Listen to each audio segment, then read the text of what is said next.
Но потоа под притисок на стопанските комори ретерираа од тие политики, овој ребаланс доаѓа од куината на крупниот капитал. И овој ребаланс ни дава увид какви ќе бидат следните десничарски буџети на оваа власт. Гледајќи го ребалансот, јас на вистина ве прашувам на кој континент се наоѓа Македонија. Еве јас ќе ви кажам во Европа, а вие како искусни политичари со по 17 мандати овде, веројатно знаете каква е социјалната политика на Европската Унија. Какви социјални програми имаат државите од Европска Унија и во која насока вие водите политика, драги колеги. Сите политики ви се антиевропски. И тоа што ве критикува СДС сега дека нема да го продолжите европскиот пат заради нивни причини, ние сметаме дека исто како нив и вие нема да го продолжите европскиот пат затоа што не можете да одговорите на потребата за приближувањето на нашата легислатива со европската легислатива која подразбира и принципи на усогласување на легислативата во овие аспекти, во аспект на социјалната политика, во аспект на даночниот систем и се понатаму што предвидува една нормална и модерна држава.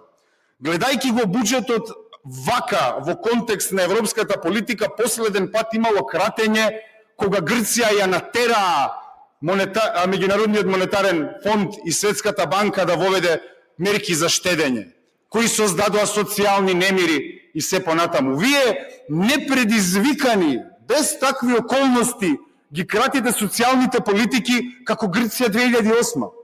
Тоа се фактите, драги колеги. И сите шпекулативни финансиски теории и флоскули кои тука ги вадите, не само што не им значат на обичните граѓани, туку и покажуваат дека вашата економска матрица е фридманистичка. Што значи тоа? Дека вие низ шок терапија општеството пробувате да го доведете на работ на функционалноста, за потоа вашите бизнис партнери да можат да заработуваат од таа агонија на нашите граѓани.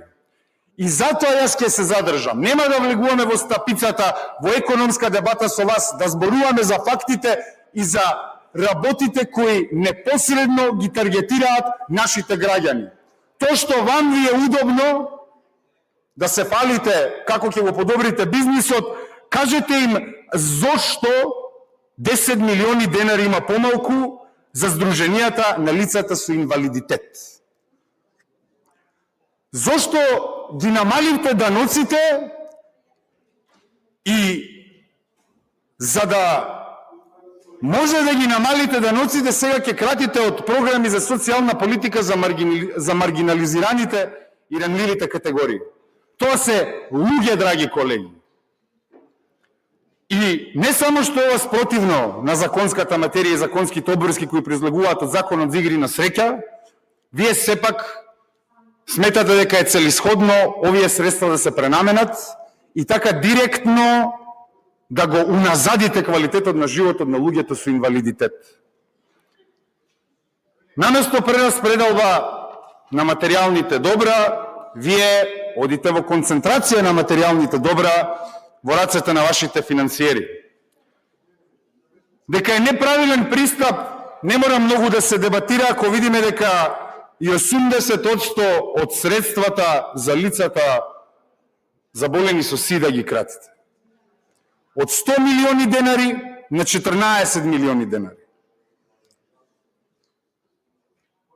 Овие пари треба да се искористат за антиретровирусни лекови, за контрола на терапијата, за ефектите на терапијата и за превенција на нови заболувања. Минатата година во Македонија сме имале 43 нови заболувања, но токму со кратење на средствата за превенцијата непосредно интервенирате во тоа да влеземе во еден опасен круг каде што системот нема да може да одговори на потребите на овие луѓе. И ако ги скратиме средствата за превенција, што ви е поентата? Сакате да дојдеме во 80-тите, повторно да биде општествен проблем? Ова многу озбилно заболување, сакате да создадете социјални немири како што направи минатата влада со онкологија? Може би сега тоа не го гледате, но последиците непосредно ќе дојдат. И затоа нема многу да се зборува, драги колеги, нема што да се зборува. Значи, вашата десничарска политика, ако вие сметате дека е правилна, непосредно удира по квалитетот на животот на маргинализираните групи. И тоа вие го правите со чиста совест, драг колега. И пробувам да ја разберам оваа когнитивна дисонанца која се создава преку овие измени. Сакам да верувам дека не е затоа што ребалансот на буџетот ви го изготвиле во стопанските комори и дека едноставно одговара на интересите на крупниот капитал, па така и да кажам дека ова доаѓа од некоја филозофска матрица, дали од Џон Лок од 18 век или од 20 век во неолиберализмот, но не може да се премости когнитивната дисонанца ако знаеме дека Македонија е социјална држава според уставот на оваа држава. Затоа, драги колеги, ве молам, бидете поумни за буџетот кој ќе го донесеме.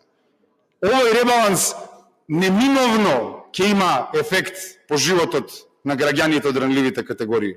И вие ќе ја сносите таа одговорност, неизбежно.